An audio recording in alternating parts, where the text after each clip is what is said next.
Salut tout le monde, j'espère que vous allez bien. Je vous retrouve aujourd'hui pour quelque chose d'assez inédit. Dans cette vidéo là, maintenant tout de suite, on va faire homologuer mon 125 YZ pour pouvoir le rouler tout à fait normalement, tout à fait légalement sur route ouverte. Parce que bien entendu, j'ai un petit projet de prépa Supermoto. Il va passer en Supermotard. On va lui mettre une plaque, des feux, une carte grise, tout ce qu'il faut pour le faire homologuer.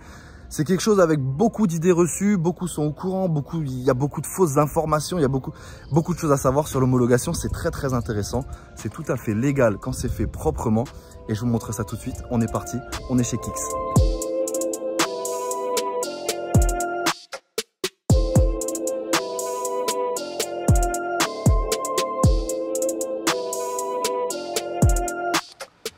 Donc voilà, vous voyez que ça traîne pas ici. Donc on est avec Corentin, à qui je vais faire semblant que j'ai pas déjà vu. On s'est déjà vu, on a bien discuté, il m'a expliqué plein de choses. À ma connaissance, en tout cas en France métropolitaine, c'est les seuls à faire ça et à le faire vraiment dans les règles de l'art. C'est-à-dire que l'homologation, ça passe par plusieurs choses. Bien entendu, il y a des papiers, bien entendu, il y a une carte grise. Mais avant, vous allez voir qu'il y a beaucoup d'opérations à faire sur la moto. Concrètement, il y en a pour la journée. C'est-à-dire que tu arrives le matin, tu peux déposer ta KTM, ta Honda, ta Kawa. Tu peux éventuellement, comme on l'a vu ici, déposer ton quad. Bah ici, tu retrouves la plupart des pièces nécessaire à l'homologation. Tu vois qu'il faut du stock. Tu vois que donc il y a la centrale clignotant, le fameux régulateur de charge, tous les petits éléments qui vont composer l'homologation, les petites cosses pour le feu, les batteries. Elles sont mignonnes ces petites batteries avec là du coup les supports pour les batteries. Donc voilà le petit kit complet. Donc on a la plaque phare, le faisceau, le rétro, on a les beaux petits clignots LED, on a la batterie qui est toute petite, qui doit juste s'incruster comme il faut sous la selle. Centrale clignotant, on a encore du câblage, du contacteur de frein arrière. Et qu'est-ce qu'on a là-dedans? Et là-dedans, c'est la béquille. La béquille, ok. Donc vous voyez, à la fois, il y a beaucoup de pièces et il n'y en a pas beaucoup en même temps, mais tous les trucs essentiels. Passage du faisceau qui va te permettre en fait, de récupérer tous tes éclairages, que ce soit avant, arrière. J'aimerais bien avoir votre avis en commentaire sur qu'est-ce que vous pensez d'homologuer un cross. Je sais qu'il y en a qui vont dire que c'est n'importe quoi. Il y en a qui étaient peut-être même pas au courant que ça existait. Et il y en a d'autres qui ont besoin de le faire. Que ce soit pour rouler légalement, que ce soit pour être assuré. Puisque dans tous les cas, ils vont rouler en cross. Je vous donnerai en fin de vidéo mon avis. Je pense qu'il y a énormément de positifs. Il n'y a pas que du positif bien sûr. Mais ça peut faire bouger les choses. Et en attendant, j'ai une bonne nouvelle pour vous parce que vous allez avoir la livraison offerte sur supermoto.fr pendant tout le week-end. À partir de la sortie de la vidéo dès maintenant, toute commande passée en France, peu importe ce qu'il y a dans votre commande, que ce soit les tout derniers suites perso, que ce soit les anciennes collections, que ce soit juste quelques stickers, la livraison est offerte. C'est jusqu'à dimanche minuit, donc traînez pas, ça se passe sur supermoto.fr. Là par contre où il faut se méfier, et moi c'est vrai que j'ai voulu faire un truc assez carré. Qui dit chose carrée, qui dit savoir-faire qu'il y a derrière, dit forcément peut-être un peu plus cher. On est sur quasiment 1500 € l'homologation. C'est des tarifs qui sont autour de ce prix-là pour une vraie bonne homologation. Tu as un peu de tout, tu as des trucs sur les réseaux sociaux, tu as des homologations à 700 € où tu récupères la carte grise et C'est juste une carte grise. Ouais, voilà, tu paies. Derrière, ça se passe souvent sur WhatsApp et Snap. Ouais. Et en fait, les gars, tu renvoies les informations de ton véhicule et derrière, ils t'envoient juste une carte grise. C'est-à-dire que ton véhicule, eux, ils y touchent pas. Ouais. Donc limite, t'as pas de gravage, t'as rien du tout. La carte grise, elle est agricole. C'est-à-dire qu'au final, tu es considéré comme sur un tracteur. T'es pas censé être sur une voie publique. Quand tu es agricole, tu es censé être entre les terres agricoles, quoi. C'est ça. Et du coup, tu n'as pas de feu, tu n'as pas de clignotant. Donc, grossièrement dit, le véhicule n'est pas homologué. Ouais, voilà. Juste, tu as une carte grise qui est même pas en règle. Méfiez-vous parce que peut-être que cette vidéo va en motiver certains à faire homologuer leur moto. On a tous le petit contact, tu vois, qui nous dit qu'il peut te faire la carte grise pour 700 balles, pour 600 balles. Tu reçois la carte grise, tu penses que c'est homologué. Tu vas pouvoir t'assurer, il n'y a aucun souci. L'assurance, elle va te prendre. Par contre, quand tu vas te faire contrôler, quand tu vas avoir besoin de te faire rembourser, quand tu vas avoir un pet, c'est là où ça va bloquer en fait. Ouais. Le seul endroit en France, à ma connaissance, qui te fait ça proprement, qui te fait ça légalement avec tous les éléments, avec la plaque, que je dis plaque d'immatriculation, mais la plaque aussi, c'est la plaque des mines. Ouais, la plaque des mines. La plaque des mines, tu vois, ça va, j'ai encore les termes techniques. Donc la plaque des mines, la plaque d'immatriculation, tous les éléments, à ma connaissance, c'est le seul endroit qui fait ça proprement ici en France. Là, on va avoir une assurance digne de ce nom. Est-ce que ça arrive que les compagnies buguent un peu quand tu leur envoies la carte grise? Oui. Enfin, genre c'est un modèle qui n'est pas forcément référencé quoi, en gros chez eux. C'est ça. Ils vont pas bugger dans le sens où si tu renvoies la carte grise, eux, ils ont une carte grise, ils ont les infos. Tu peux te faire assurer en tout risque, enfin la totale quoi, tout à fait normalement. Ouais, comme une routière en fait. Ouais, c'est ça, ouais. Généralement, je fais plaque arrière, je fais tout ce qui est à l'arrière en fait. Après, je fais le guidon. Ouais. Une fois que je vérifie que tout ce que j'ai installé marche, je viens graver le véhicule, poser la plaque des mines. Ok. Et après, je mets la plaque avant, klaxon, compteur. Et puis, je vérifie si tout fonctionne. Et si tout fonctionne, bah, il n'y a plus qu'à tout remonter. Donc après, c'est comme toutes les routières, à partir du moment où tu changes le pot d'échappement, tu es entre guillemets plus en légalité, sauf si tu as un document qui dit que c'est homologué. En gros, là, la moto, théoriquement, elle va être homologuée avec tout ce que tu vas mettre dessus.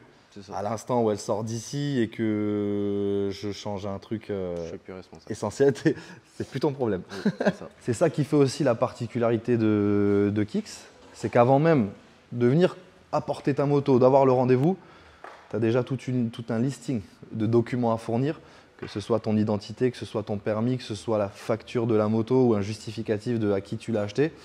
On n'est pas là, on te sort une moto, on vient la faire homologuer, je la mets à mon nom et tranquille, tu vois. Non, c'est bien contrôlé, on vérifie numéro de châssis, numéro moteur. D'abord, ils contrôlent tout et après seulement tu as un rendez-vous tranquillement comme ça sur la journée. Je vais le laisser avancer tranquillement et puis après, on va se faire tout un tour complet de la moto pour vous montrer tous les éléments installés, pour vous montrer la gueule qu'elle va avoir, forcément un peu moins agressive que la plaque cross. Mais en tout cas, ce qui est incroyable, c'est que dès ce soir, la moto va être prête à rouler sur route.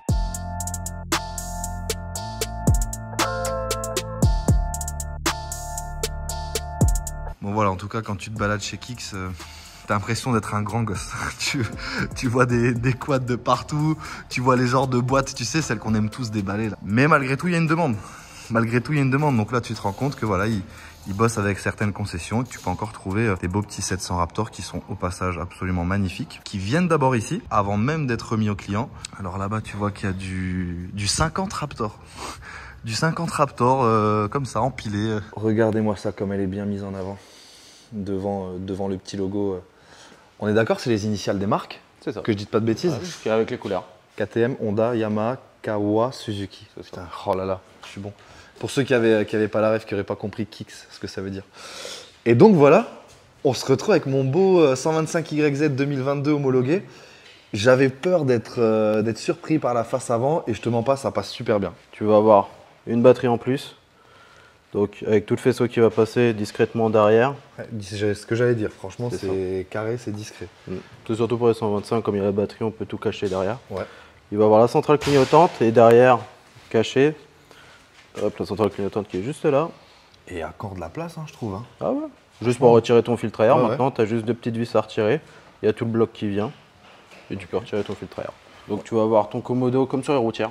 Ah oui, c'est vrai, j'ai pas fait gaffe les gars. Ah oui. C'est propre. Donc le commodo qui va tout gérer. De l'autre côté, tu vas avoir un commodo, lui c'est un coupe-circuit qui est surtout là pour la batterie, pour éviter de l'user. Oui. Donc une fois que tu vas rouler, tu allumes, et ça allume ta face avant. Et ça donne accès à tout le reste du commodo, clignotant, klaxon. Alors clignotant, là attention à la petite subtilité. Regardez-moi ça, beau petit clignotant LED. Et là-bas, là on est dans le tuning mais léger, tu vois. Quand tu es de derrière, tu vois ici, tu as les LED qui sont en bleu. Et on retrouve bien entendu le clignotant ici aussi. Ah ouais, il y a l'éclairage de plaque et tout intégré. Ah non, c'est trop propre. C'est homologué. Ouais, c'est homologué, mais c'est... ça. Okay. En tout cas, incroyable quoi. Ok, désolé pour les oreilles. Mais il est présent, le klaxon, ok. Le petit compteur. Le petit compteur. En fait, je suis choqué de l'intégration. Je trouve tout passe crème. Je sais pas, le fait qu'il soit juste fixé là. Voilà, là on a mon numéro de cadre qui a été recouvert par une petite plaque que je vais pas filmer de près. Par la plaque des mines, comme c'est des numéros personnels, bah on évite. Un petit point rapide sur la face arrière. Alors déjà, franchement, tu vois le latéral, c'est ultra épuré. Au-dessus, c'est quoi? C'est rivet, vis? Vissé. Okay. Vissé, rivet, écrou. Vis, écrou, et du coup, en dessous, basique quoi. Oh. Basique, ça veut dire, c'est pas plus mal parce que quand je vais repasser sur un garde-boue neuf, 3 vis, tu te remets bien, franchement, c'est propre quoi. Ouais, et puis c'est juste d'être centré. Non, franchement, c'est propre.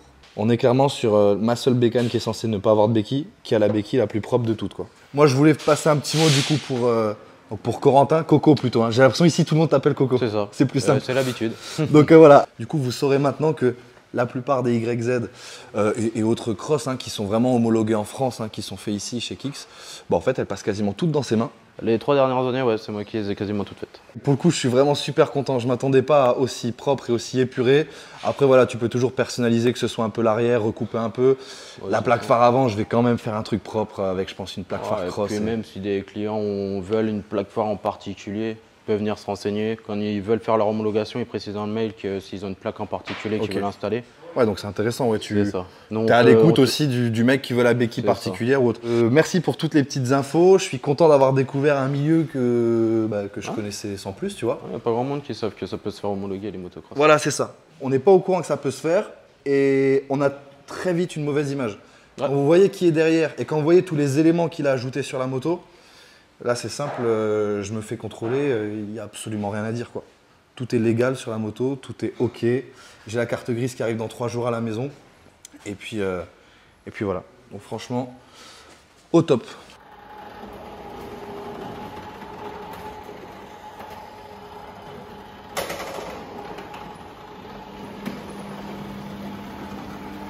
Maintenant, à quoi ça peut servir de faire homologuer? Moi, dans mon cas, personnellement, je me suis dit, ok, je me régale avec une moto qui est tellement légère. C'est la moto la plus légère que j'ai conduite jusqu'à maintenant. Je me régale avec, je kiffe le look. C'est ultra rare en supermoto.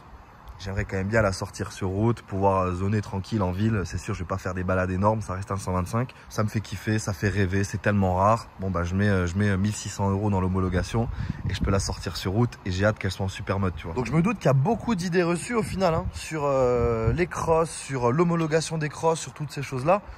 Mais moi je me dis que il n'y a rien de mieux qu'un mec qui va faire du spot. Tu vois, on n'arrêtera pas tout ce mouvement moto, bike life, wheeling, supermoto, tout ce que tu veux. On l'arrêtera pas parce que ça y est, c'est dans l'ADN des jeunes, tout le monde kiffe. Ça prend de plus en plus d'ampleur chaque année, tu vois. Donc ça, on l'arrêtera pas. Donc moi, je me dis, il y a 2 choses vraiment qui nous manquent, tu vois là. La première, ce serait que tout le monde déjà soit propre avec sa moto. C'est-à-dire qu'il ait tout le matos qu'il faut dessus, qu'il soit assuré, tout ça. Donc ce serait déjà, au moins ça réglerait beaucoup de problèmes, tu vois. L'homologation est la solution à ce problème-là. Ça a un certain coût, mais tu roules dans la légalité. Donc moi, un mec qui dans tous les cas a prévu de rouler, qui dans tous les cas a prévu de faire du wheeling, du spot, peu importe qu'il ait une camionnette ou pas, j'en sais rien, mais c'est tout à son honneur de mettre 1600 € dans une homologation pour faire ça proprement, tu vois. Respect, tant mieux. La police débarque sur le spot, tu lui présentes ta carte grise, ta carte verte, t'as ton petit rétro, ton compteur, ton feu, et puis terminé. Merci, on reste sur le spot et on dérange personne, et voilà, ça va dans le bon sens, tu vois. Après, bien entendu, il manquera des spots dédiés pour faire tout ça. Ça viendra progressivement, tranquillement. C'est de plus en plus rare de toute façon. Les 125 2 temps homologués, ça se fait plus. Sortie de concession, les enduros, tout le monde arrête ça.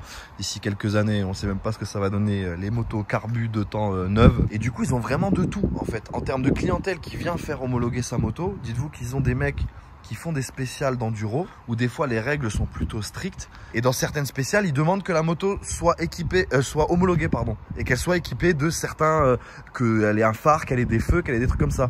Après il y a les mecs comme moi qui veulent kiffer sur route, il y a les mecs qui font du spot, qui font du wheeling, qui ont envie d'être assurés. Donc voilà, beaucoup d'idées reçues, mais au final moi je pense qu'il faut féliciter les mecs qui, quand ils ont une utilisation sur du bitume, qui homologuent leur machine, qui font en sorte d'être assurés. Je vous mens pas, j'ai été me faire une première petite sortie juste plaisir, tu vois, avant de la monter en supermoto. Je suis parti de chez moi tranquille, petit arrêt à la pompe à essence, je suis passé au spot, j'ai tout fait en moto, tu vois. En fait, j'ai fait tout mon petit trajet que d'habitude, je fais moto à l'arrière de la camionnette. J'ai tout fait en moto, petite balade tranquille, tu vois. Et je me suis dit, ça fait du bien d'avoir fait les choses proprement. Ça fait du bien d'être homologué. On va pouvoir commencer à monter les jantes, le freinage. Je vous ai dit qu'on va rester sur vraiment un look origine, avec juste les pièces qui vont bien, avec la petite prépa suspension qui va bien. Ça arrive très très vite. Je vous dis merci d'avoir regardé la vidéo. N'hésitez surtout pas si vous avez des questions, que ce soit en commentaire ou que ce soit sur Instagram. Et je vous dis merci d'avoir regardé cette vidéo. Je vous dis à très très vite pour plein de beaux projets, pour plein de belles choses avec ce 125YZ. Salut tout le monde!